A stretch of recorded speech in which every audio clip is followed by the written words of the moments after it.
And there he is. good evening.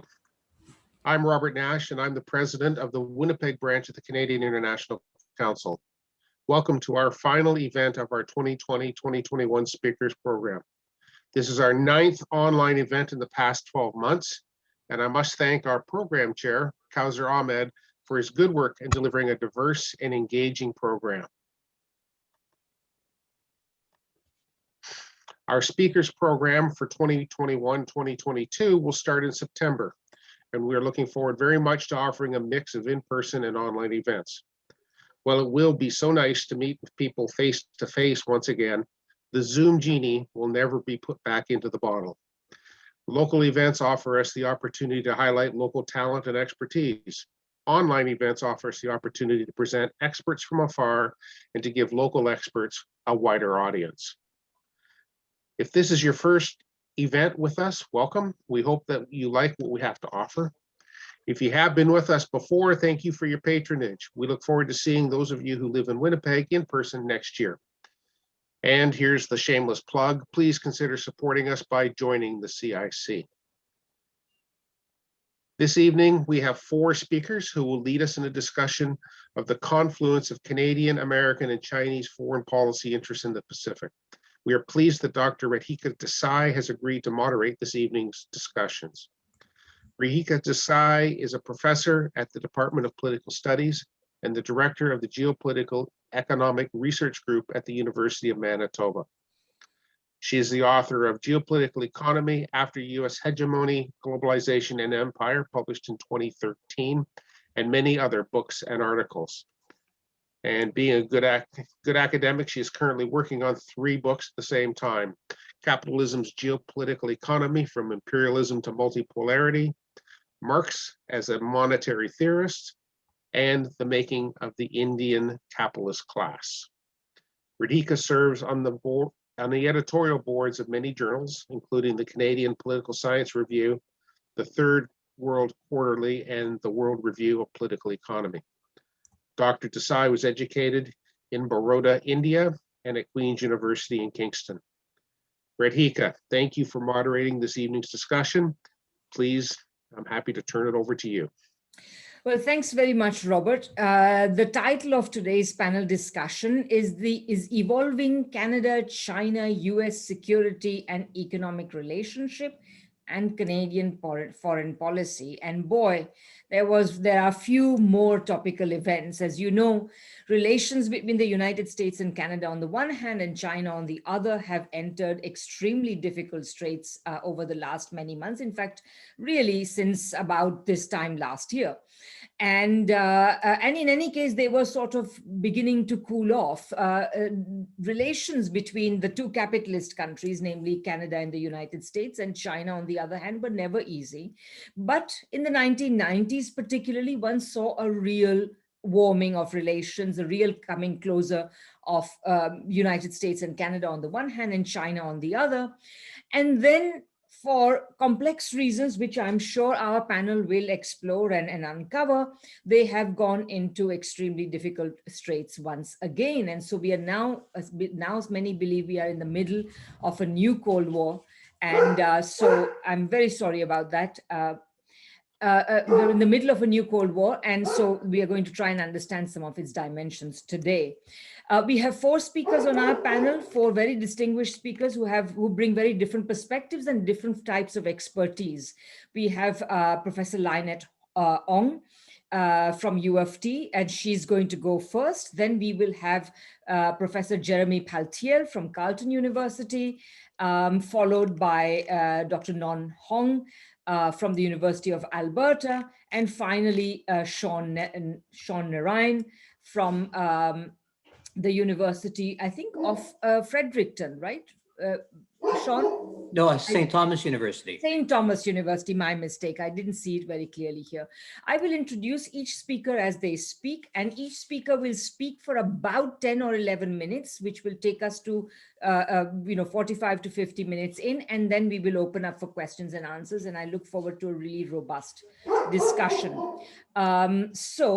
I'm going to start by introducing Professor Lynette H. She was a Ningguang postdoctoral fellow at Harvard University's Fairbanks Center for Chinese Studies in 2008 and 9, and has held other visiting positions at Harvard and other universities in Asia. She is jointly appointed in the Department of Political Science and the Munk School of Global Affairs and the Public Policy Asian Institute. And she has also held administrative positions at the Munk School. Her first book was entitled Prosper or Perish, Credit and Fiscal Systems in Rural China. Fascinating. It was published by Cornell University Press in 2012. So Lynette, the floor is yours. Thank you so much, Radhika. Thanks for that introduction. I'm really pleased to be here. Thanks to CIC Winnipeg for the invitation. I am not going to speak about foreign policy today. I am going to talk about the implications on our society, given all this talk about Canada, China, and US relations, particularly about the implications of the rise of China on Asian community and anti-Asian racism, the rise of anti-Asian racism in our society, which has a lot of people has attributed that to the pandemic, and I think the pandemic definitely has a lot to do with that. But I think the roots of it are also runs much deeper than the pandemic. So this is based on a short piece that has just been published by East Asia Forum this morning, even though I wrote that 2 weeks ago, but the processing took some time. And I have not timed myself, so Radhika, if I have run over time, please feel free to stop me. Right. So the month of May is the Asian Heritage Month. But at the same time, it is also marked by the fact that Asian communities around the world are experiencing a spike in anti-Asian racism and hate crimes. And while the slaying of Asian women in Atlanta in March was probably the most violent of these crimes, much of the racism directed at Asians takes everyday forms, from physical violence, workplace discrimination, racial slurs, spitting, and microaggressions. Some of the more covert ones. And there are several, not a lot, but some academic studies that suggest that, at least in the US, those who consume right-wing news have tended to trivialize the problem of anti-Asian racism. This is a forthcoming work by Tom Pepinski at Cornell and his co-authors.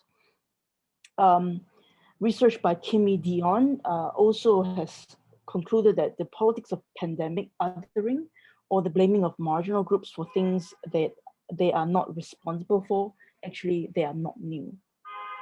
But I think the roots of anti-Asian racism actually runs much deeper, and much of it, I would argue, is actually highly political in nature. Some scientists of Chinese descent in the United States have become the targets of government purges since the launch of the US Department of Justice China Initiative in 2018, which aims to counter economic espionage from China. But the approach was one of whole of society. FBI Director Christopher Wray described China's whole of society approach to stealing information as a national security threat to the United States. So it's not hard to imagine how that initiative has actually prompted racial profiling. And the fact that some members of the United States security community now perceive Chinese students as a fifth column, I think lends further credence to this moral hazard. So let's face it, Canada and China, and to some extent, by extension, Canada is also involved in this battle over trade arms and technology. And as tensions between these two major powers escalates, Asian communities in a lot of Western contexts, including Canada, are at increasing risk of becoming scapegoats for a lot of anger and wrath actually intended for the Chinese Communist regime.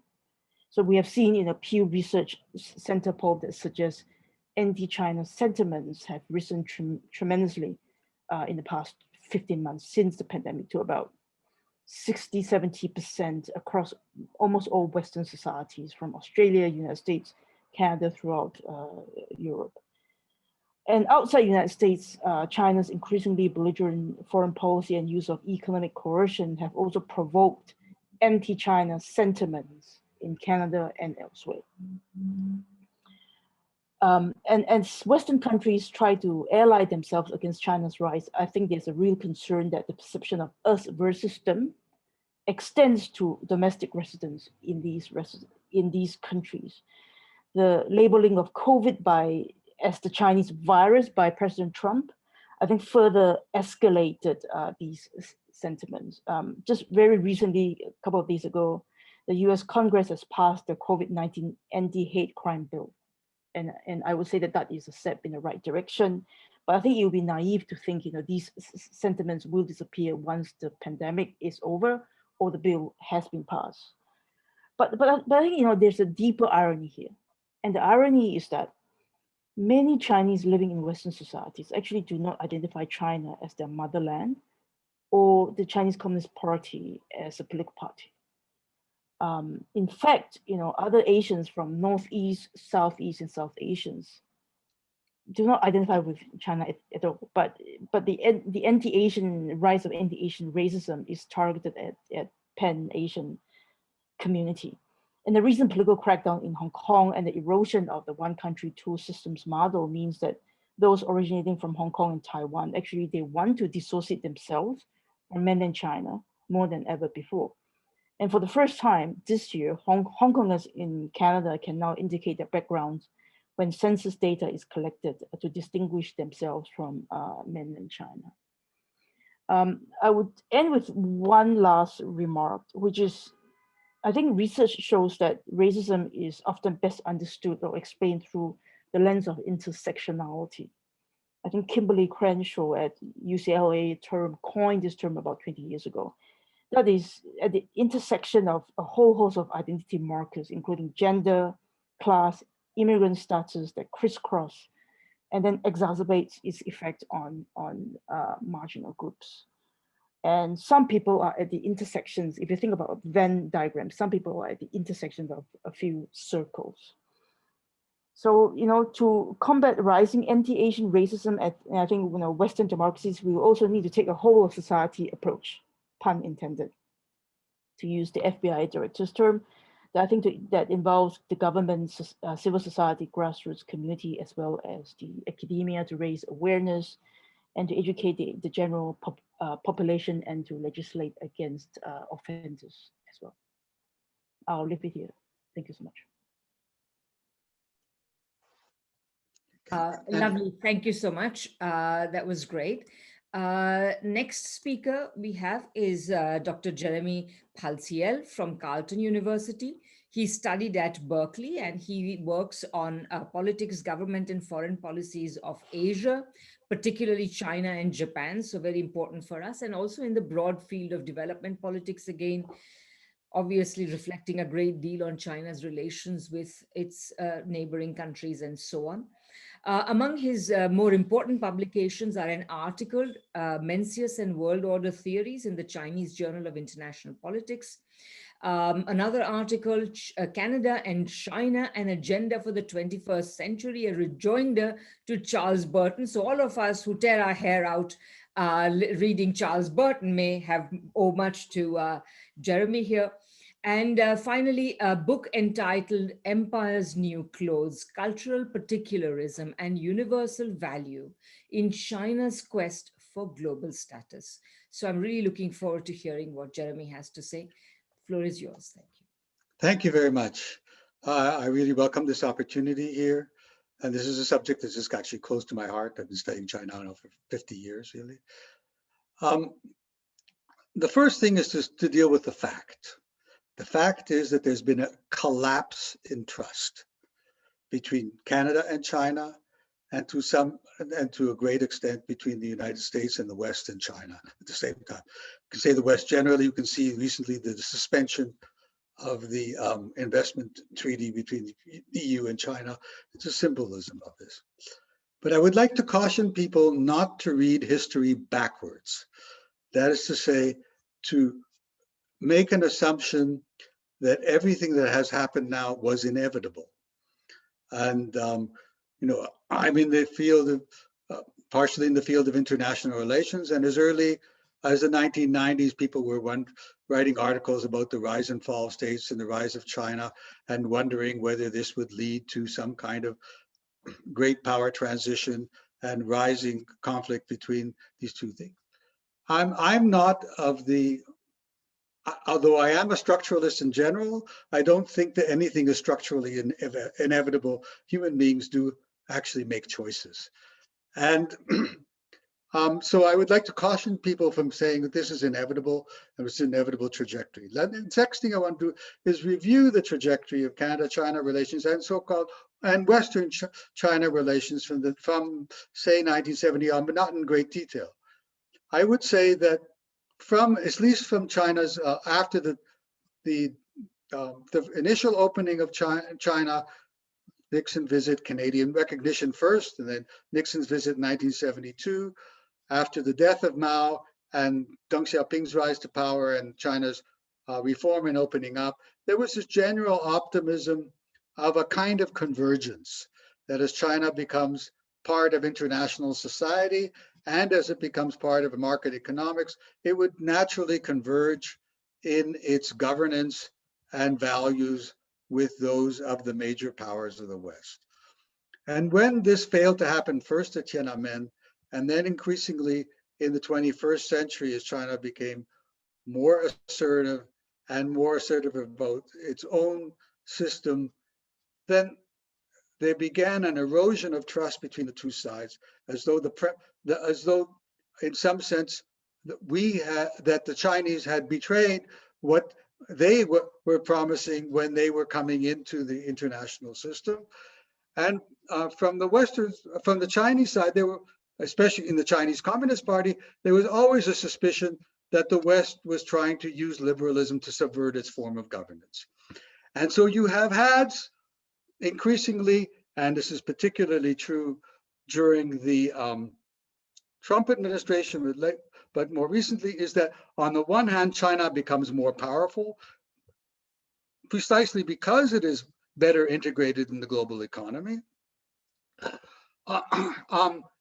And the fact that it doesn't necessarily adopt the same values both domestically and to some extent internationally as the, if you want to call it the rules-based liberal order, then there's a suspicion and anxiety of what China's intended to do. On the other hand, the assertion of liberal values and this was true continuously from the end of the Cold War onwards, was that this was going to become the end of history of the liberal values. China was wary of being caught out as an exception and as a candidate for being transformed. And so under Xi Jinping in particular, you've had two things happen. One is that China has become more assertive as being a normal part of the international order who has something to contribute to the rest of the world. And on the other hand, denying the universal validity of the liberal order. Now, I think many people have misread this in the sense that when China denies the universality of liberalism, it is not trying to overturn the liberal order as such, or to subvert our system of government. Nor does it mean that China is bent on world domination. What they do want, and I don't necessarily mean that this is not in itself a risk or a threat. They do want to be considered with their system as a normal part of the international system. That may be difficult. And we do, and to the extent that we have our own liberal values, this becomes something which is a challenge to us, which is difficult to accept. And so in particular, in the Canadian case, as long as China was the good student of the liberal order, we were very happy. And we saw ourselves as almost as teachers of China as coming into the international order. But when China began to assert itself, then Canadians became more nervous. And this was long before, this happened long before the rise of Xi Jinping. This was noticeable even before. and it becomes increasingly more difficult over time. And then very slight differences over, for example, whether China would accept the progressive trade agenda that Mr. Trudeau offered. That in itself becomes a kind of inflection point about the ways of how we see China. And then when you have crises such as the Meng Wanzhou affair and the arrest of the two Michaels, then you got a trust collapse. But that trust collapse was already in the cards earlier, as Chinese investment came in and people were nervous about it, as individual Chinese were buying houses in Vancouver and Toronto, and the prices of houses go up. This has nothing to do with the plots by the Chinese Communist Party, but nonetheless, this raised suspicion of China in Canada. And so now we have a different situation, and then we have an international security order. Now, the issue becomes one of whether the Chinese certainly deny, Chinese government, and I would say probably the Chinese people generally, deny the notion that there is a natural liberal order which should be led by the United States. And Chinese themselves have a longer view of history in which China was one of the leading powers of the world, going back centuries. For Chinese, it is normal to be a great power, not abnormal. And Xi Jinping talks about the rejuvenation of the Chinese nation, the return, not the new rise. And so here we have two conundrums, really. One conundrum is the Chinese exception to liberal values. And the other conundrum is Chinese acceptance of American leadership in the liberal order. Now, under Trump, he himself abandoned some liberal principles for the sake of trying to regain American leadership at home and abroad. That created some problems for Canada. Most Canadians are actually happier now with Biden in charge, but I would like to caution people away from a kind of nostalgia for the Cold War order, in which America led the world and Canada was a good follower of it. Because there is no guarantee that a new Cold War will remain cold. There is no guarantee that Canada would be able to play an important role in support of the United States in this order. Professor Desai, you probably are well aware, deterrence mostly fails. It was an exception in the Cold War. And so we have to consider what the cost is of whether soft or hard Cold War. And I want to begin by talking about what disturbed me about the Anchorage meeting between the National Security Advisor of the United States, Mr. Sullivan, and the American Secretary of State, Blinken. There's no question that they talked about the agenda of what their differences were. But there was no attempt by the Biden administration, there's still no attempt by the Biden administration, for what an agenda of restoring trust would look like. Instead, what we see, and we see it increasingly repeated, Biden does this on even on occasions where he's not talking about foreign policy, about the need to restore America at home and liberal values with China as the counterexample, as the foil for this charge for regaining America's leadership and power. Now, I understand why Mr. Biden is doing this, and in some ways I applaud it. But how would you read this if you were in China or if you were the Chinese leader? And what does that mean for the world? And is the rest of the world, especially those who are post-colonial and not necessarily liberal powers, how do they read this? I mean, you have, for example, the EU, the United States, banning the exports of vaccines, and now India as well. where China is offering vaccines? What kind? So the idea of the fantasy of a new Cold War in which you have a hermetically sealed two systems is a fantasy which cannot be recreated and which could lead to a global tragedy of the first order. And my concern is that the 3 C's that are now raised in policy toward China, Canada says 4 C's, collaboration or cooperation, competition, and confrontation. In the face of competition, we tend towards the default position as confrontation. And I don't know what strategy we have of avoiding this confrontation from becoming a slope towards tragedy. And I'll stop here. We have much to discuss. Indeed, a lot to discuss. You've just really unpacked the idea of, why should we call it a new Cold War when it can so easily become something much worse. Okay, lots to think about there. We now go on to Dr. Nong Hong, who is a PhD in so I find her profile really interesting and important. She works in the interdisciplinary study of international law and international relations. She has a degree from the University of Alberta and is now working as a postdoctoral fellow at the university's China Institute. She has also worked in many other places. So she was ITLOS Nippon, so perhaps Dr. Hong will explain later, but ITLOS Nippon Fellow for International Dispute Settlement, visiting fellow at the Australian National Centre for Ocean Resources and Security, the Center for Oceans Law and Policy at the University of Virginia, and at the Max Planck Institute for Comparative Public Law and International Law.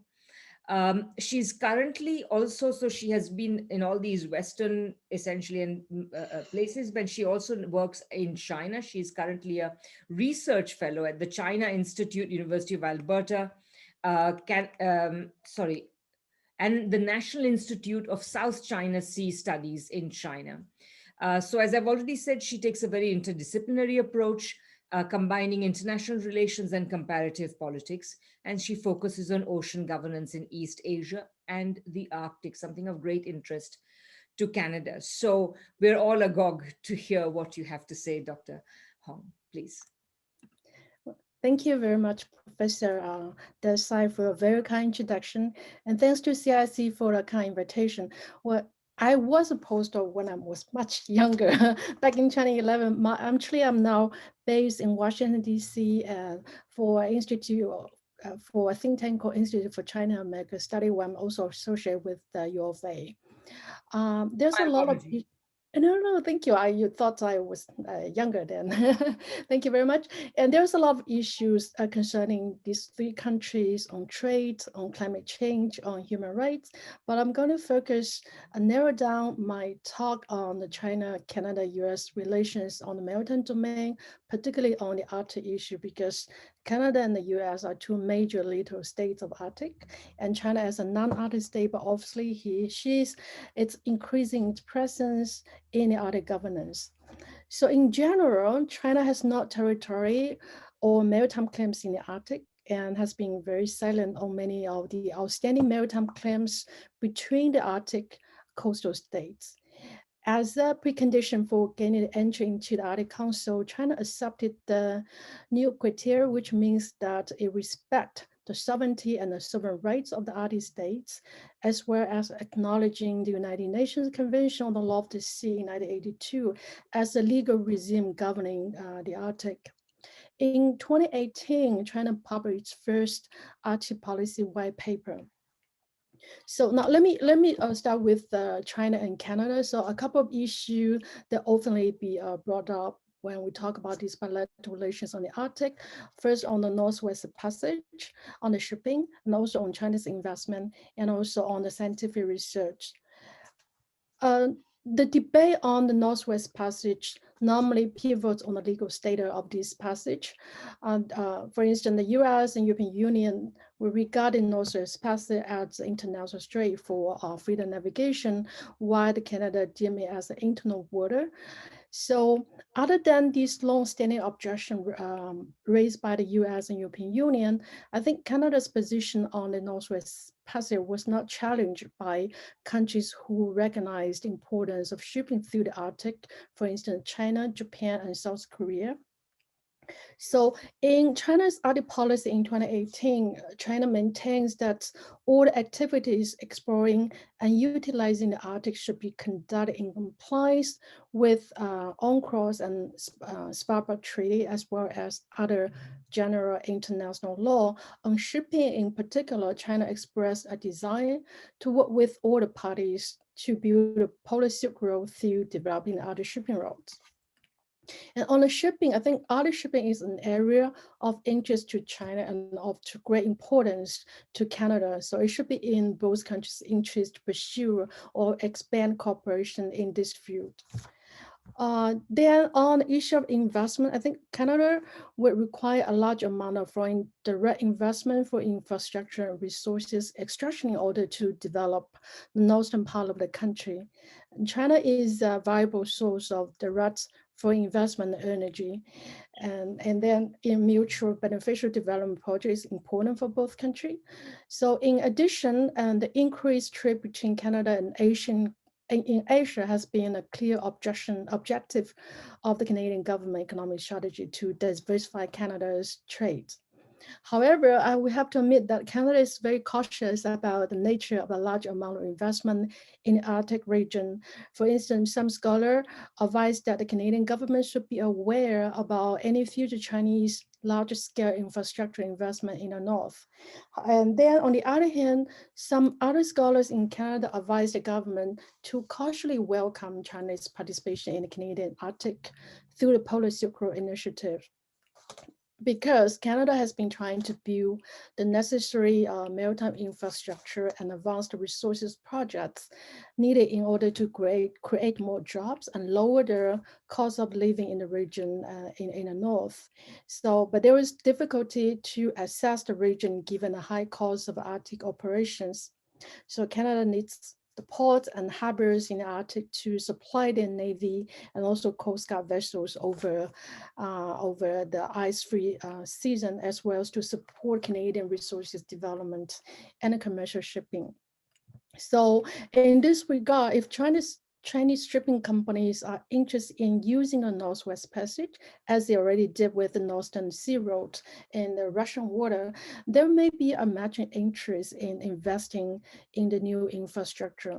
So the local community in the Canadian North will be also supported by the investment by lowering the cost of the resupply. So this investment will also facilitate development activity of other companies working in that area.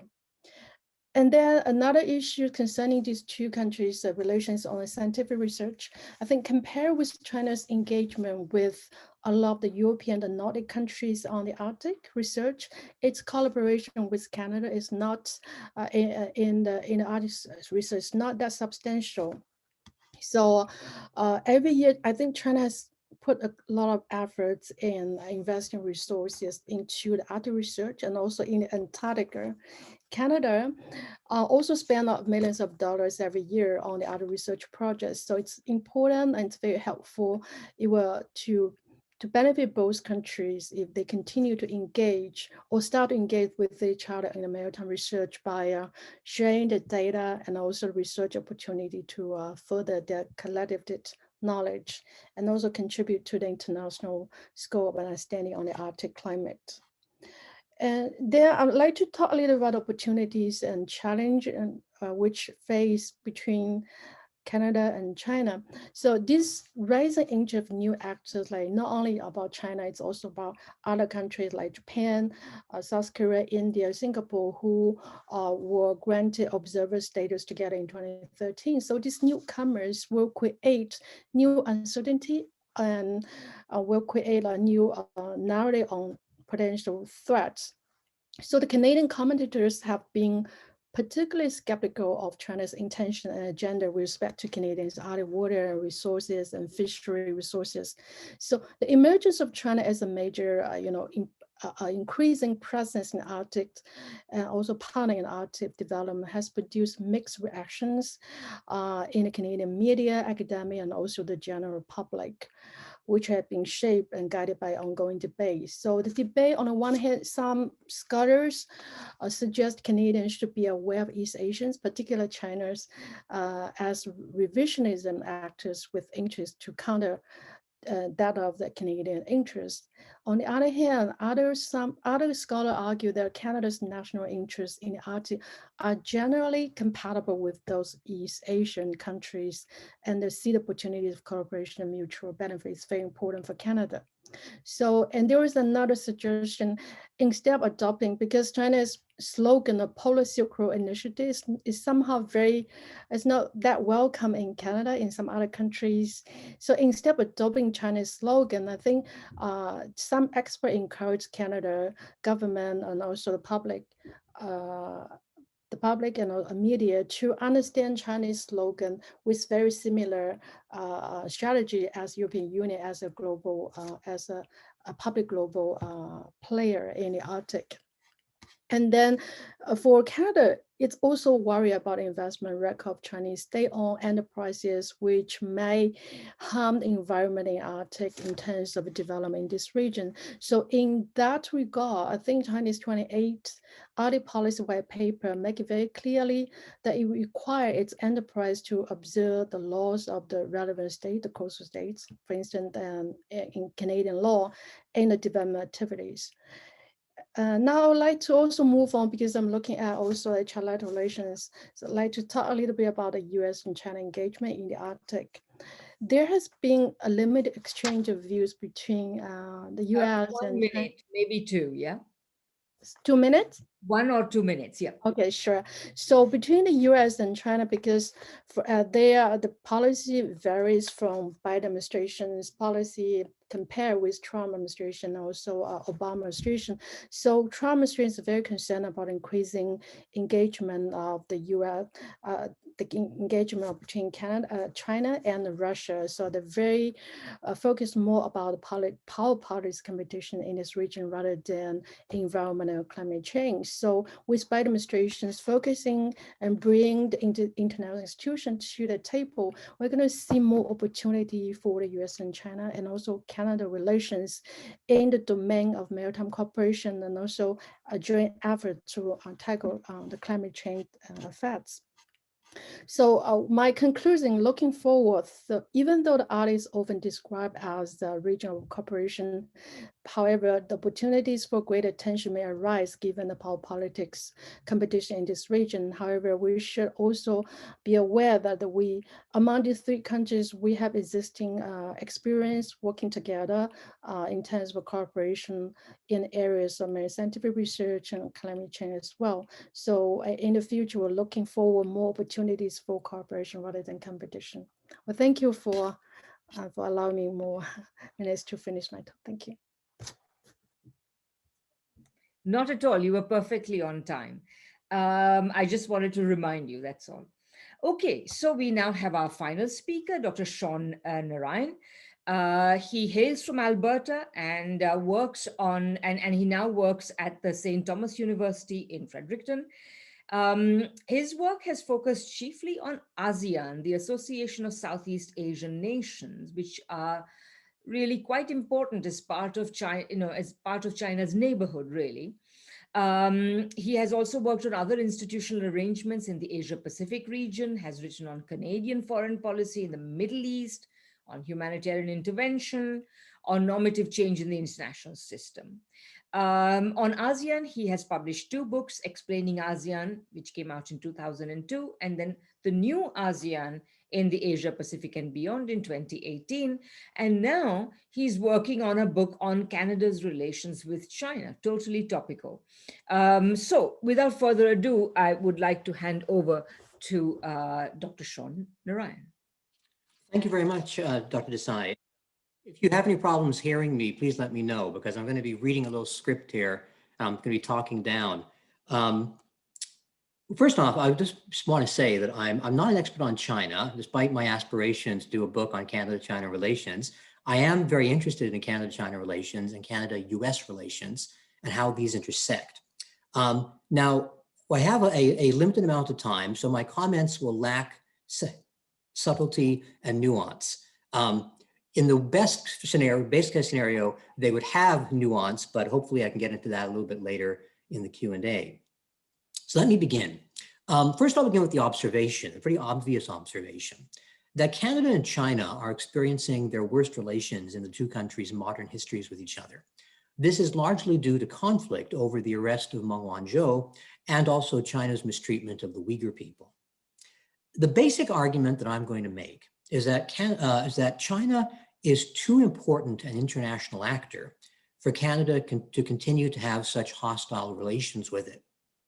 Canada has to be open to making some of the compromises it makes with other powerful actors in order to accommodate China. So let me talk a little bit about Canadian foreign policy in general. Canada presents itself as a country that advocates for and supports international law, multilateralism, and human rights in its foreign policy. Most countries in the world support international law and multilateralism out of self-interest. But Canada has been particularly effective in leveraging these institutions to its advantage. Canada sees itself as having a particular moral authority on the world stage based on its positive reputation. And Prime Minister Trudeau has regularly stated that Canada puts human rights at the heart of its foreign policy, and it is largely on this basis that it is at odds with China. But Canada is inconsistent in its adherence to these principles. And again, there's nothing necessarily unusual about this. Inconsistency is very much a part of foreign policy, but nonetheless, there's a larger argument here. Now, one obvious example, I hate to throw this in because of all the controversy attached to it, but it seems fairly obvious under the circumstances. Canada clearly fails in how it approaches the conflict between Israel and Palestine. In principle, Canada opposes most of Israel's policies, but in practice, it's quiet or even complicit with Israel's various breaches of human rights principles and international law. So it's problematic for Canada to criticize China for its mistreatment of the Uyghur people, yet remain largely silent about Israel-Palestine. However, the major relationship in which Canada practices inconsistency is with the US. Probably no country in the world breaks international law and undermines multilateralism as regularly as the United States does. The US has a questionable human rights record, both at home and abroad. And just think about Guantanamo Bay, torture, et cetera. The fact that Dick Cheney says he will do it all over again if he could. The US practices what's called exemptionalism. The idea that when it chooses to be, it is exempt from the laws and restraints that apply to all other states. For the most part, Canada stays silent or is complicit in American actions. I'm going to give a few examples of this dynamic at work. One example is Justin Trudeau and the 21 seconds of silence that was heard or not heard around the world. This, of course, was when Justin Trudeau was asked about and refused to comment on the Trump administration's use of force to clear a park outside the White House for a photo op. About 2 weeks later, what's interesting is that Trudeau criticized Hong Kong's crackdown on peaceful demonstrations, and apparently without a hint of irony, he said at that time that Canada will never remain silent in the face of human rights abuse. And I should note here that the US police during that period in the summer last year generally used far more violence controlling demonstrators than the Hong Kong police ever did. Another example, the recent hijacking of the Ryanair flight by Belarus has been widely condemned by world states. But Glenn Greenwald has pointed out that the US actually pioneered this technique 8 years ago when it conspired with its European allies to force the Bolivian president's plane to land in Austria, where it was boarded and searched on the suspicion that it was carrying Edward Snowden. A third example, the US charges against Meng Wanzhou may well be in violation of international law as they involve the extraterritorial application of US laws. But the most critical example of the US abandoning or undermining international law, in the 21st century, the most consequential violation of international law was the US invasion of Iraq. This illegal war killed hundreds of thousands of people, destabilized the Middle East, and its effects are still being felt. The US war on terror, a recent study has concluded, has displaced 37 million people. Critics argue that the use of drone warfare may be technically legal, though that is highly debatable, but it has at the very least stretched the laws of war to the breaking point. No other country in the world has done anything even remotely close to what the US did in Iraq or what it continues to do around the world. China's various aggressions in the South China Sea and the East China Sea are quaint by comparison. Yet the constant refrain led by the US is that China needs to accede to a rules-based international order. So Canada is inconsistent in its defense of human rights and international law. But why? Why do these states merit special consideration? Now, Israel is politically important to Canada's leading political parties, and that has a domestic importance that I'll come back to in a moment. But the real issue is that the United States is important in every sense. It's economically, militarily, and politically important. And the reality is Canada cannot afford to alienate the United States. It would be suicidal. So we make these concessions, or at least that's part of it. If the bottom line is that these relationships are so important that they merit special consideration, is China important enough, however we understand that term, to merit similar consideration? I don't think it's difficult to make the case that it is. The world's economic and political power is gradually shifting towards Asia. What that will look like is too early to say. There are many possible sources of conflict in the region. Maybe the United States will be successful in crippling China's rise. Maybe other regional states will unite against China. But what is clear is that one way or the other, China will be at the heart of Asia. Asia's economic prosperity is largely dependent on what happens in China. As a trading nation, Canada needs to have access to Asia, something that will be increasingly complicated if we maintain a hostile relationship to China. Another consideration is our relationship with the US. Canada sees itself and is seen in the US as subordinate to American interests. Geography is king. We may simply be stuck with the US, forever fated to be a vassal state. And the US is intent on pulling us into a new Cold War with China that we may not be able to resist. But what is also clear is that the United States itself is teetering on the edge of serious political instability. The next few years is going to determine if American liberal democracy actually survives. So anchoring ourselves to the Titanic as it goes down isn't a particularly good idea, though we may not have much choice.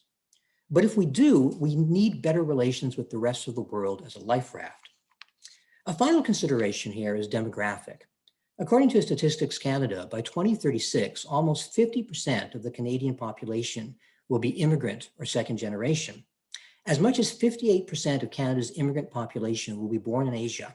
As much as 40% of Canada's working age population will be visible minority, and this is only 15 years from now. Canada is changing rapidly and is well on its way to becoming a majority Asian country, and a large proportion of those people will be of Chinese background. Now, Asia is complex, and the Chinese community is not a monolith. Tensions between different Asian communities may spill over into Canada, for example. But we have to understand that the demographic shift will bring a shift in foreign policy focus. And of course, what's interesting at the same time, the United States is also in the process of major demographic change. By 2050, it'll be a majority Hispanic country. So again, these are interesting questions that may well affect the Canadian relationship with the United States, and certainly, I would argue, with China. To conclude, Canada does not really follow a values-driven foreign policy. Maybe we should, but we don't, or at least our exceptions make it clear that political and economic factors regularly compromise those values. Once you've made that compromise, the only consideration left is to determine what the threshold is and why. Canada is a small country caught in a rapidly changing world. We need to accommodate ourselves to that reality. And part of that accommodation should be to understand that having a bad relationship with the largest country in the world is not a good long-term strategy. So I'll stop there. Wonderful. Thank you very much, folks. There's loads to think about. And there is, just so everybody knows, there is a question and answer thing. And Corsair or Jason, somebody should maybe give instructions about how you want to just use the question and answer thing, or would you like to invite all the participants into the meeting so that they can put their questions in person?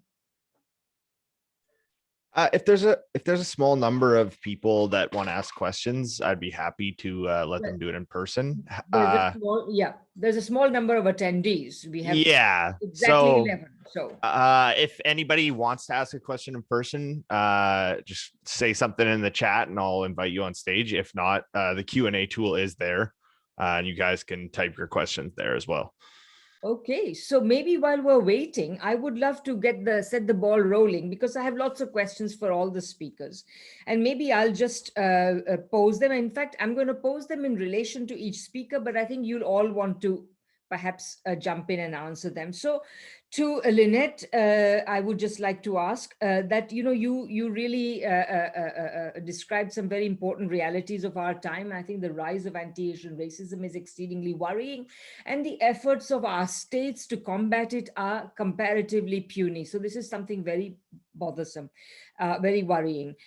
So my question to you is, what do you think are the politics that lie behind the recent decision of the Canadian government to permit people from Hong Kong to identify themselves as separate from people from mainland China? So I think if you would reflect on that, and maybe others would have as well.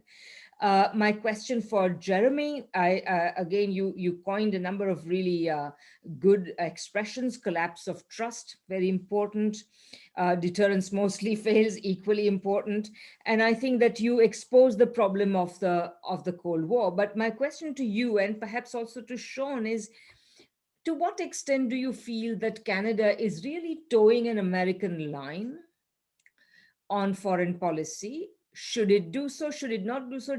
Shaun, you've answered it partially, but I'd like further reflection. And secondly, I also really would like to know your thoughts on what exactly is driving this. For example, I was very intrigued that in the case of the Canadian, like in the case of the parliamentary vote on the alleged Uyghur genocide, actually the government benches did not vote. So it's very clear that they did not want to actually take part in this. So what exactly is driving the agenda? It seems as though there is a network of think tanks and civil society groups that are NGOs, whatever you want to call them. And I don't use the term civil society as necessarily very cuddly. There can be some very ugly characters in civil society. So there are some civil society groups that are somehow trying to push foreign policy in directions in which governments may not be fully prepared to take it. So it's very interesting. Throw in Meng Wanzhou, throw in the two Michaels, throw in various trade and technology issues. And I just like you to have your reflection on, to what extent are we towing an American line? What is pushing us there, etc. And then for Professor Nong Hong, I just wonder if you could reflect a little bit. I think you are absolutely right, of course, that there are many opportunities for scientific collaboration between Chinese and Canadian institutions and scientists and so on, intellectuals. But of course, we are reading in the newspaper every day, there's some new attack. So now in Alberta, there is this new law claiming that, there should be some sort of restriction on scientific collaboration with China. There's also, I'm in Winnipeg, and right here we have had this strange case of a Chinese scientist who was honored by the Governor General, who was essentially removed from her position, escorted out of the Health Sciences Center, etc. So if you could reflect on the difficulties that are emerging and how we might navigate them, and why do you think they are emerging? So those are some of my questions. Maybe we will just have a round, maybe in the same order as we went. So maybe Lynette first, and then Jeremy, and then Non, and then Shaun. Please go ahead. Those are great. Those are great questions. So let me first reflect on Canada-China relations. As I see it, I think it's a fairly polarized debate. There are people sitting on the right and people sitting on the left, and I could that roughly corresponds to the two major political parties. And you have civil society also being divided largely along these two lines. And I would say most of the major presses in Canada right now, from the Globe and Mail, the Star, pretty anti-China, right? They used to be somewhere in the middle, but so very anti-China. And this is reflected, I think, in public opinion poll too, and how much of that is grassroots sentiment, and how much of that is elite mobilized sentiments. I think that's an interesting empirical question, and those of us who study authoritarian countries would know that grassroots sentiments and popular sentiments can often be fanned and mobilized. I suspect it may be a little bit of both. And what Shaun said earlier, his very well thought through remarks, I would say, belongs to the margins in mainstream Canadian society. It's certainly not the popular view. So someone who hold a view like that would be difficult to see the person would be difficult to see that sort of view being expressed in major Canadian presses right now. To me, it's a little bit worrying, because in a democracy we should be able to hear pluralistic voices, but now it's pretty one-sided, right?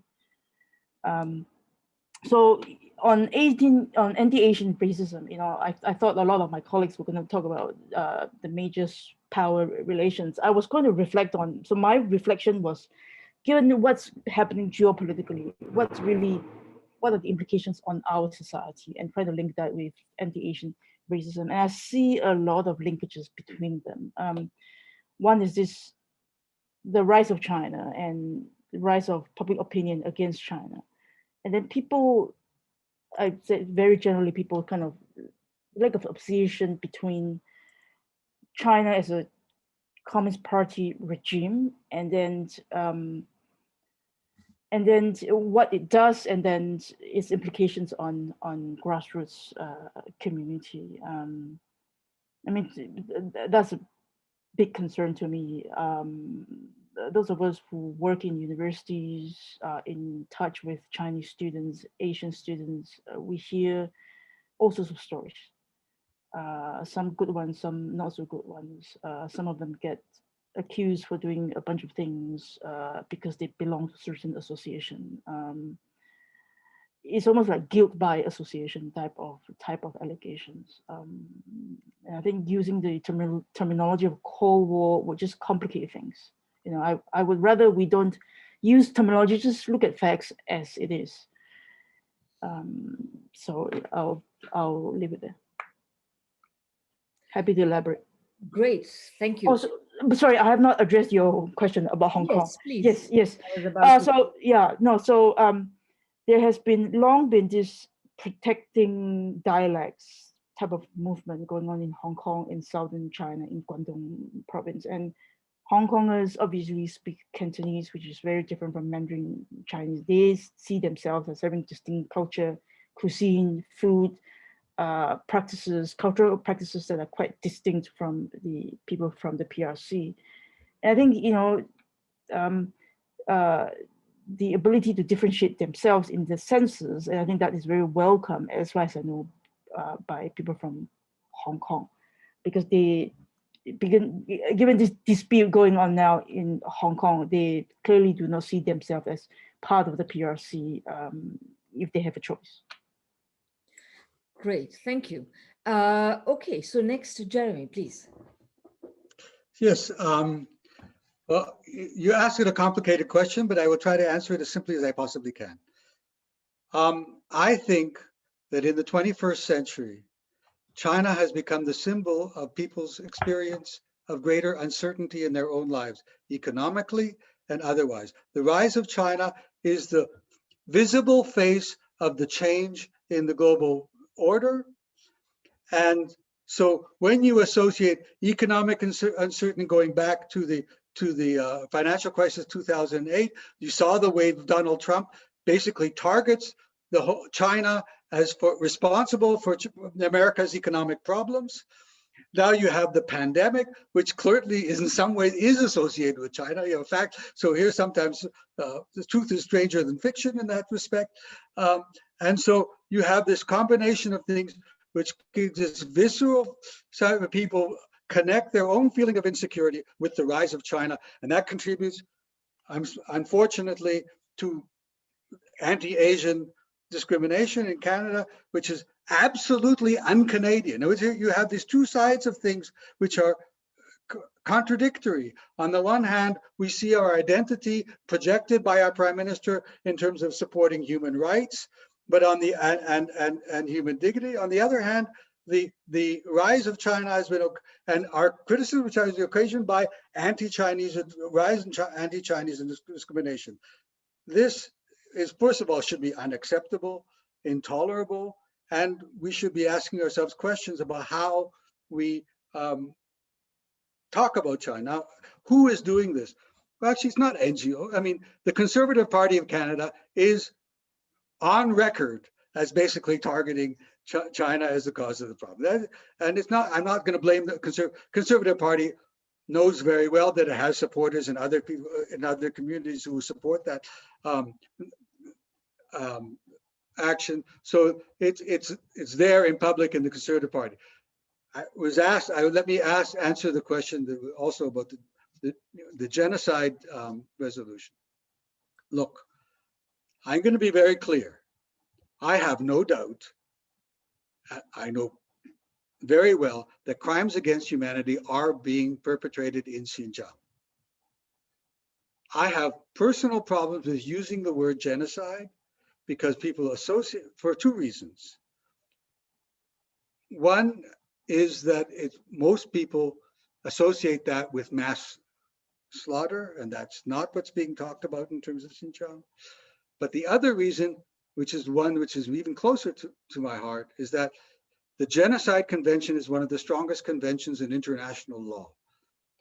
If we use the word genocide and do nothing about it, we have weakened the fabric of international law with respect to the worst crime imaginable, genocide. And I have real problems with that. There is no doubt that under certain circumstances, the cultural genocide of a certain kind is being perpetrated in Xinjiang. And it is something that it's not something that we can be silent about. But raising basically the label of genocide is I'm not sure if it's politic, and also, but if what we're trying to do is protect the rules-based international order, in which we have an international order, in which we can bring pressure against state perpetrators of crimes, and we do it, but we actually have no intention of doing so, and we have no means of doing so. What you're doing is weakening the whole fabric of the international order. Thank you. Hong, please. Thank you. We're speaking about the Arctic. I think we're talking about artist state, literal states, and non-artist state. Their rights and obligation are different. So scientific research is one of the few areas that both literal states and non-artist states like China will agree upon. So like in terms of the shared data and also collecting knowledge is very important. I think that is also, we emphasize the most recent 12th minister meeting held on May 20 in the Arctic Council. So to your question about the law, how, for instance, it depends on, for instance, if we use China as one example, if it wants to engage in marine scientific research, first of all, there are a lot of international governing the marine scientific research in different regions, like the Law of Sea Convention, have different regulation governing of foreign governments or foreign parties engagement on scientific research in territory sea, on contiguous zones. And then we have all scientific research is a part of freedom of high sea. So when China wants to engage in scientific research in Canada, it's very important for those company or government vessels to obey the local law. As you mentioned, there's law in Alberta, or also federal legislation regulation on that. I think that's pretty clear. So I don't see a lot of conflict of interest, particularly on the topic of scientific research on climate change. However, it's much more difficult to pursue cooperation in terms of energy development, which will invite more skepticism question on genocide. And there's not enough time to explain because we have to read the Western literature and narrative, and we also have to compare with what's being said and being done in China. I don't think we have enough time to do that, but my answer is no. Thank you. Thank you. Shaun, please go ahead. Yeah, very interesting questions. This is where the subtlety may come in, though I think I probably can't fully articulate what I want to say. I'll second everything that Jeremy said by saying that I think there's also an element of, first off, in a world of uncertainty, people like going back and fitting the godless communists into the Cold War paradigm is a very, and so I think that you've seen a lot of American politicians and Canadian politicians too, who seem to be almost overjoyed at the ability to go back to something so simplistic that they're familiar with. And those ready-made ideas are already in the culture, and so they're more easily brought to the fore. People fall back into them more readily as well. I think what's interesting as well is that at a very fundamental level, what we're also seeing is the European world and the European settler world dealing with the reality that for the first time in centuries, they may be losing their domination of the international system. And that is very, very uncomfortable to many, many people. I think I don't necessarily want to bring racial issues into it, but I also think they're somewhat unavoidable, that there is a subtext here. The yellow peril has come back. The yellow peril has always been there, and now it's manifesting again. And for the European world to see itself losing control is very, very difficult. And so the interesting thing is this: I think there's absolutely no reason, and in fact, from a Chinese perspective, there's absolutely no reason why the world cannot be a place that accommodates a variety of different approaches to economic, political, and other kinds of development. And the Chinese, of course, are essentially saying this. But the idea that Jeremy was talking about, that somehow liberalism is a natural order and that rejecting liberalism is a rejection of what should be, it's a very perverse idea when you think about it. I mean, liberalism clearly is not universal. It's the product of a particular place and time and a particular set of cultures. Now, liberal ideas might be very good. The ideas may travel very well. They may have very strong cross-cultural appeal, but they're still distinctive. And so, the imagination that China would simply follow a path that we laid out for them strikes me as extremely peculiar. And yet part of our problem today is that I think both our politicians and our public seem to lack, they both suffer from historical amnesia, and they also lack the imagination to sort of understand that the world can develop in different ways. And China is a place that's developing on its own path, and we have to be willing to accept that. To get back to your question though, Dr. Desai, yes, I think Canada has been caught in an American foreign policy paradigm. We've been trapped in it. Meng Wanzhou, for example, I think clearly was a trap for us, which we very stupidly have not extracted ourselves from. And we're caught in it, and the Americans are doubling down. I mean, Biden in many ways is just a much more sophisticated version of Trump when it comes to stirring up anger and making China into the national boogeyman. I'll stop there. Okay, great. There are now several questions and I'm about to put them. And I think, well, okay, so let me first just put the first question, say a little bit about it since this has already been discussed, and then I'll read out the other questions and then we'll take a last round of answers. So the question was that has been placed by Brad Curbison is, do the panelists believe the Chinese government is committing a genocide against the Uyghur people? And most of you have already pronounced on this. And I'd just like to say one thing. I mean, in general, I'm not trying to convince people of anything. My own attitude is you can take a horse to water, but you cannot make him drink. The very positions that are being taken here, Jeremy, you are saying, you think there are some bad things going on, but you don't want to use the term genocide for a reason that has nothing to do with the veracity of the accusation.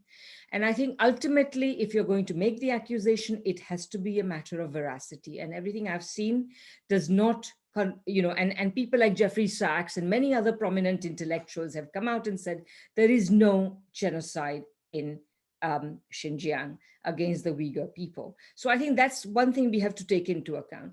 And secondly, of course, if we are going to say in Canada, in America, that, somebody else is committing genocide, shouldn't we be cleaning our own house first? What about the genocide we have committed against other Native people in this country? And so I think that this is something that we have to, I'd just like to put those a couple of thoughts out there. Okay. And as I said, there is an enormous amount of literature out there. It is huge. It is freely available. So please take a look at it. It's up to you. Ultimately, I'm not the keeper of your political conscience. You are. And nor is anybody else. All of us have to look after our own political conscience. Okay, now let me put some questions to you that are quite interesting. So number one, do the panelists believe that Canada should allow China to invest in national resources and national infrastructure? That's from Robert Nash. And he also asks a second question. How should Canada react to Chinese activities to silence dissident voices in Canada? Are these acts a violation of sovereignty? Kausar Ahmed has two other questions. How should Canada react to Chinese? Oh, sorry, they are the same. So I think he was just relaying those questions. Okay. Now, Ken Bridges asks, do the panelists believe there is no economic or other aggression from the Chinese? If there is, how should Canada react to it?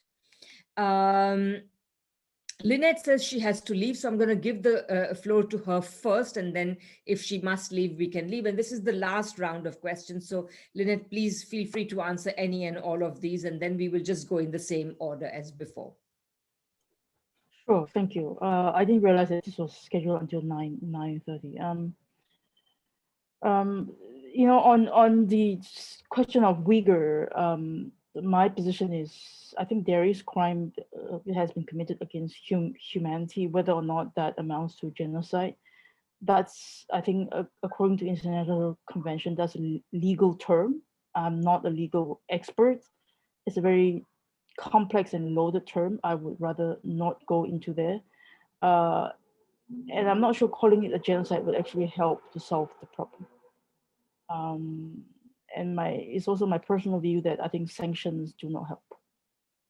I think sanctions would provoke nationalist sentiments. So just today, my group of students did a presentation on Xinjiang issue, and a lot of them are from mainland China, and they're clearly very nationalistic. They feel very strongly and passionate about it, even though there's been the other side of the students have presented evidence of genocide, showing pictures and satellite images. And I think to address the problem, we should think about how do we convince those young nationalistic Chinese people that this is an issue that they actually need to recognize. And imposing sanctions, to me, symbolic politics, as I would argue. Thanks again for having me. Thank you so much. It was great. Okay, I guess our next speaker is Jeremy. You are muted. Yes. First of all, the question about should China be allowed to invest in our natural resources? I mean, the basic question is, are we open to investment at all? Or do we believe in a free market and an open market and national treatment? If we believe that and we see that as part of the rules-based international order, then we cannot exclude one country on the basis of on some say-so. I'm not so sure that state-owned corporations in and of themselves should be excluded on the basis that they are state-owned corporations. Every company should abide by Canadian law. And insofar as they abide by Canadian law, they should be allowed to invest. There are some questions about whether Chinese state-owned corporations may be following practices which go beyond commercial interest. I'm not sure that there's much evidence of that. I think that that's more of a suspicion based on the fact that they are led by the Chinese Communist Party at some form or another. I think that basically, and it goes back to the same question about whether China should be allowed to pursue dissidents in Canada. Of course not. It's against Canadian law. Chinese in Canada Chinese government has to abide by Canadian law in Canada. Period. No questions asked. And any Chinese official who doesn't should be expelled. No question about it. And if they're not officials and they come here unofficially, they should be arrested. Canadian law should prevail in Canada, absolutely. Is China committing economic aggression? What do you mean by that? The fact that China is successful in the economy, is that aggression? You know, when the United States provided Marshall Plan aid to Europe, it was a condition of that Marshall Plan aid that American companies be allowed to invest in Europe. So they actually changed European law for this as a base of this.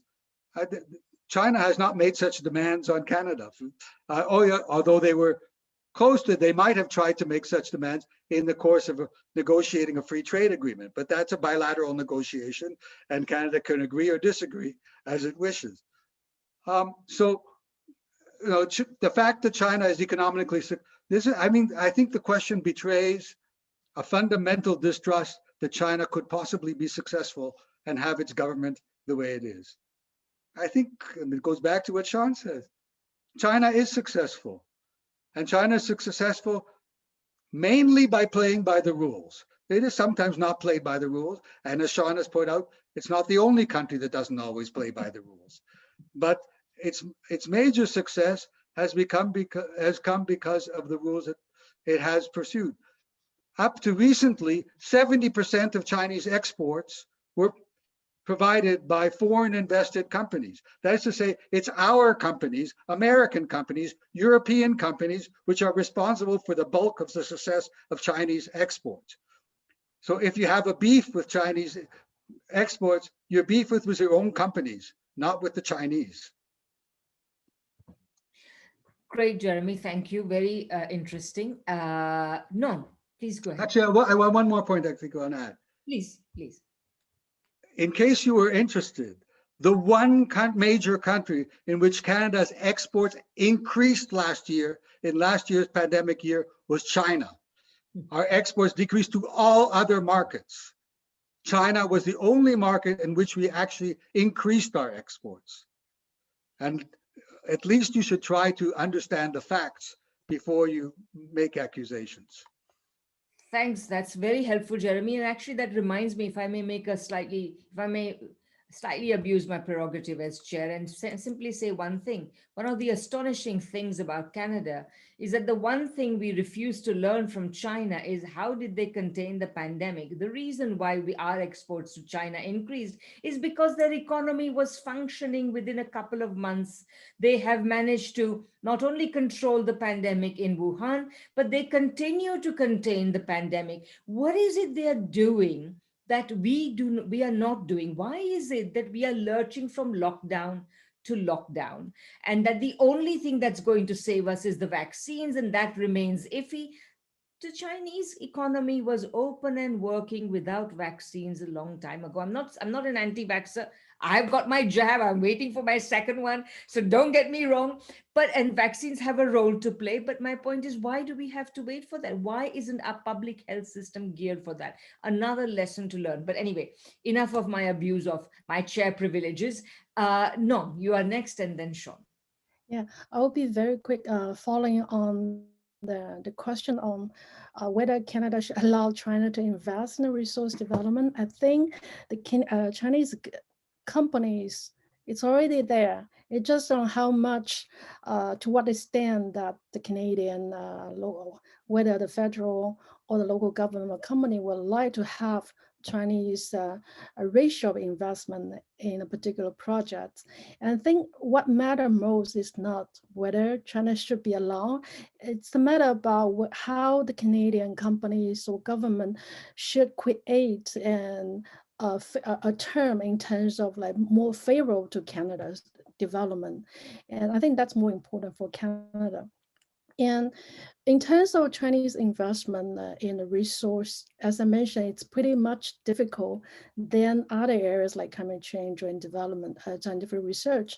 Even though, for instance, China has a lot of increasing investment in Russia, in the Yamar project, and a lot of these energy projects, but Russia's not very satisfied with the extent that China's investment, because they are on the one hand, Russia, I'm talking about Russia because I'm going to leave our Canadian colleagues to make assumption on that particular question. For instance, in the case of Russia, on one hand, will welcome Chinese investment in the infrastructure and also its harbor, maritime infrastructure construction. On the other hand, it's also a worry whether China's increasing investment in those projects may hijack a lot of its or hamper many of its national interests. That's always a balance there. It depends on how much that you want to develop your local infrastructure, and then under the general framework of power politics role. So I think I'm not quite sure whether I answered that question, because trying to understand the Canadian philosophy on welcoming a foreign country investment. So it's not only about China. If I have a chance, would like to ask the question whether about, for instance, South Korea or Japanese investment in the same energy or resource projects. So are they going to also encounter this kind of skepticism or, yeah. Great, thank you. And Shaun, you have the last word. Oh, that was probably Or second last, I should say, because Kaushal is going to come in and say a couple of okay. Yeah. I guess I'll take the well, first off, on the genocide question, I'm going to kind of go with what the other, I've read the Human Rights Watch reports on the situation in Xinjiang and the situation of the Uyghur people. And the Human Rights Watch is not saying that it's genocide. Now, of course, as I think somebody mentioned a moment ago, probably Lynette, there is a technical definition to genocide. And one of the aspects of it is intent. And I think Human Rights Watch is saying whatever's going on, they can't demonstrate that there's intent. But I also think it's pretty clear. I don't think many people are saying that the Chinese are killing people on a massive scale. I think it's mostly about questions of cultural genocide. And cultural genocide actually isn't part of the Genocide Convention. And so it's a problem right there when you're looking at the technical definition of the term. So I won't say anything more on that other than to say, I believe there are major human rights abuses going on, but I also think the issue has become so politicized and it's based on so much uncertain evidence that it's very hard to tell what's really happening. And some of that might be because China doesn't want people to see what's happening. Some of it may be because it's actually taking a kind of defensive crouch. It's reached the position of saying to itself, no matter what we do, the West will find a way to turn this against us. And so we'd rather not give them any ammunition. So something's going on to the Uyghur people. I think it probably falls quite short of what we'd call genocide, but definitely major human rights abuses. On the issue of the investment, I'm going to take it in a slightly different direction. First off, I should point out that state-owned enterprises used to be a very regular part of Western industrial policies in Western countries. You know, Canada had Petro-Canada. I think Airbus was or may still be a European-owned, state-owned enterprise. And so just because these things have gone out of fashion in the West doesn't mean that they don't have a purpose and a point and perhaps a necessity in other parts of the world. So just being an SOE shouldn't necessarily disqualify you. I totally agree with all that Jeremy said about the question of applications of Canadian law. One other point I'll make on this, though, is that when we start talking about things like Chinese economic antagonism, aggression, I think some of that's definitely happening. You know, look at the Chinese relationship with Australia right now, where clearly it's using its economic clout to punish Australia. And the same thing has happened, of course, with Canada and some of our own products that go to China. But I always like to turn this on its head and say, okay, when China does this, we see it through a lens of remarkable antagonism. Everything it's doing is clearly beyond the pale. When other countries do this, particularly Western countries, it somehow isn't evaluated in the same way. And so right now, again, the Americans are the best example of this. Right now, the Americans have sanctions against more than 35 countries. They've been using their economy to coerce other states for political and other purposes for a very long time. And yet we seem to accept this. The Guangzhou situation, as I mentioned, is an example of extraterritorial application of American law because they didn't like Huawei violating their sanctions against Iran. Well, that's their problem, isn't it? But it's an example again of how something that's done by the West somehow gets a free pass. And that was the sort of the gist of my own presentation, that for various reasons that are complex and have a lot to do with the American role in creating the present system, the United States gets away with things that nobody else does. And it does things that, if China invaded a country on the other side of the world because it thought it posed a security threat to it, I'm pretty certain everyone would be up in arms and we'd be talking about sanctions, we'd be talking about punishment, we'd be talking about all kinds of ways to bring China back in line. Obviously, for various apparent reasons, that wasn't done with the United States, but it's still a point that we need to keep in mind, that if we're going to judge China by one standard, we need to turn that same lens on ourselves and see what else we're doing from a Chinese perspective, maybe from the perspective of the rest of the world that isn't the West, that is very comparable and is often, frankly, quite a bit worse. So for example, I'll make this last point and I'll wrap up. The Americans have talked a lot about things like, Huawei spying on people, even though there's no evidence of this. Well, they're getting this in part because they've been spying on people.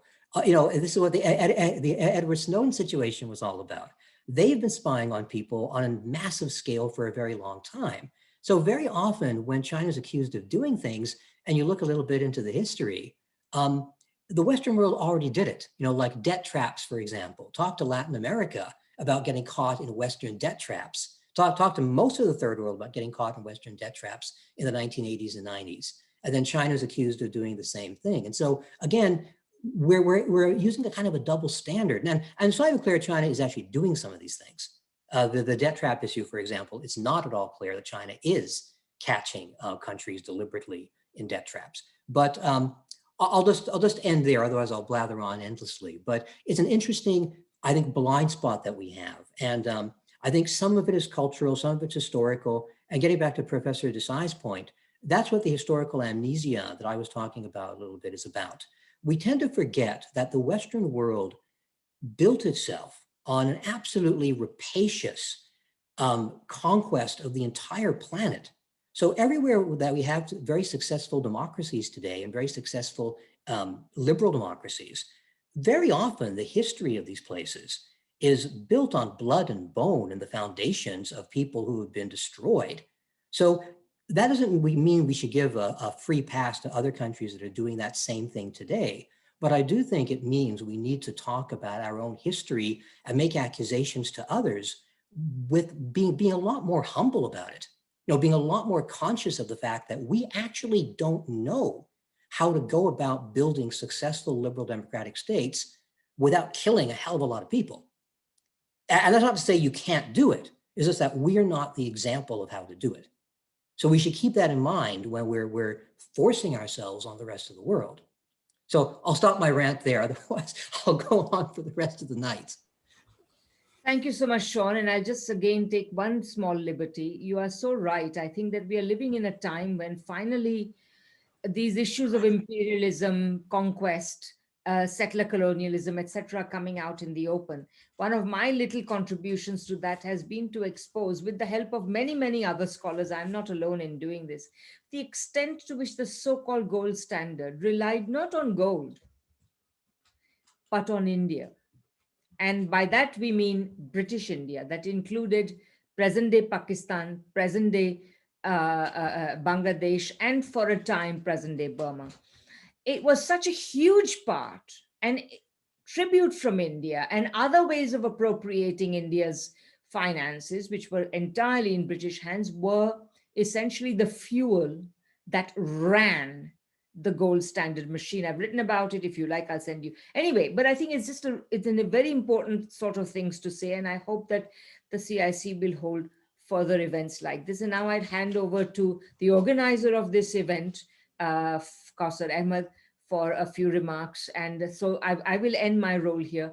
Thank you very much. I really enjoyed this discussion, and I hope to continue it in many other ways with many of you. Thank you. Thank you, Professor Radhika Desai, for a brilliant conduct and wrapping the whole session with, I would say, reasonable time.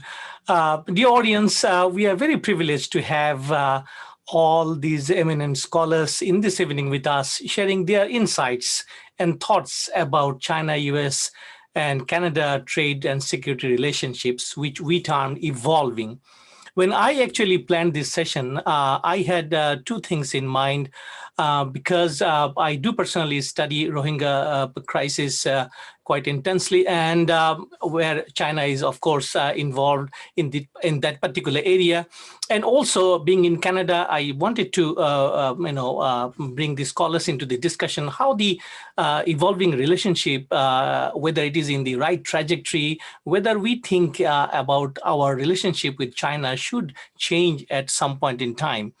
I would like to conclude by saying that I take Professor Jeremy's words very seriously. Don't read the history backward.